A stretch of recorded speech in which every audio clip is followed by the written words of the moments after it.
Now, in other news, 3 men accused of plotting the September 11th terrorist attacks in the U.S. have agreed to plead guilty to avoid a possible death sentence. Among them is Khalid Sheikh Mohammed, who the U.S. accuses of being one of the main planners of the 9/11 attack. The 3 men are held at a U.S. military prison in Guantanamo Bay. They were charged in 2008, but their trials were delayed after interrogation techniques that critics say amounted to torture were exposed. Almost 3,000 people were killed on 9/11, the deadliest ever attack on American soil.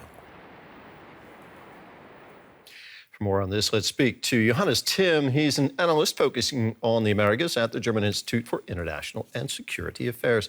Johannes, what more do we know about the background to this plea deal? Well, we don't know the details of this plea deal. The American Defense Department has announced yesterday that the 3 defendants have agreed to the plea deal. We don't know what the details involved, but it's widely believed to be taking the death penalty off the table in exchange for these 3 defendants pleading guilty to being connected to the terrorist attacks on 9/11. The plea deal, I think, is a result of the many years of delays that we have experienced in these trials, in the military tribunals on Guantanamo Island, in Guantanamo Bay, in Cuba, that were plagued by difficulties.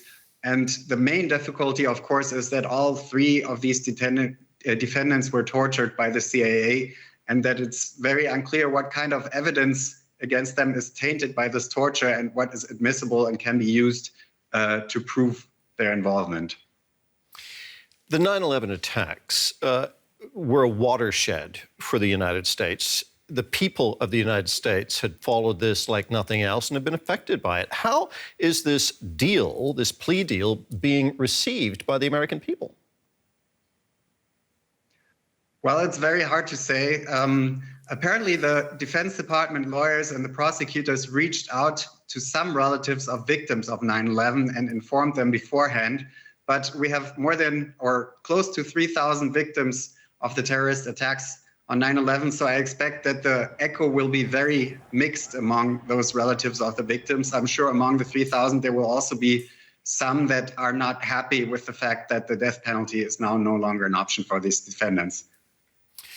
Let's talk a bit about Khalid Sheikh Mohammed. He was arrested in Pakistan in 2003 and then faced CIA interrogations. What can you tell us about him?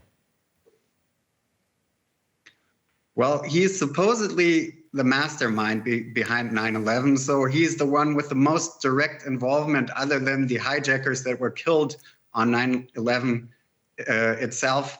And he was arrested in 2003 in Pakistan, and then he was kept in so-called black sites in secret CIA prisons for a few years before he was brought to Guantanamo. And during that time, he was tortured quite extensively. We know this from the 9/11 Commission report that the Senate Intelligence Committee published in 2014, where it's detailed that he has been waterboarded, that he's been exposed to sleep deprivation and all kinds of other very brutal techniques. That's the main defendant of these 3, and the co-defendants have similar stories. Now, Khalid Sheikh Mohammed has been in Guantanamo Bay since 2006. It's nearly 20 years. What more can you tell us about that facility, Guantanamo? Well, the main prison camp in Guantanamo hosted close to 800 prisoners in the early days after 9/11. The prison was opened by the George W. Bush administration as a deliberate attempt to keep these prisoners from accessing U.S. courts. The administration held that the prison was outside of U.S. jurisdictions, so the prisoners held there could not claim their rights before U.S. courts. At some point, the Supreme Court decided that the prison was in fact under U.S. jurisdiction and that the prisoners were entitled to some rights. Over the years, the number of prisoners has been reduced, so now there are only 30 prisoners left on Guantanamo Bay, and many administrations, starting from the Obama administration through the Biden administration, have been trying to close the prison, not least because it's insanely expensive and because it is a stain on the reputation of the United States abroad.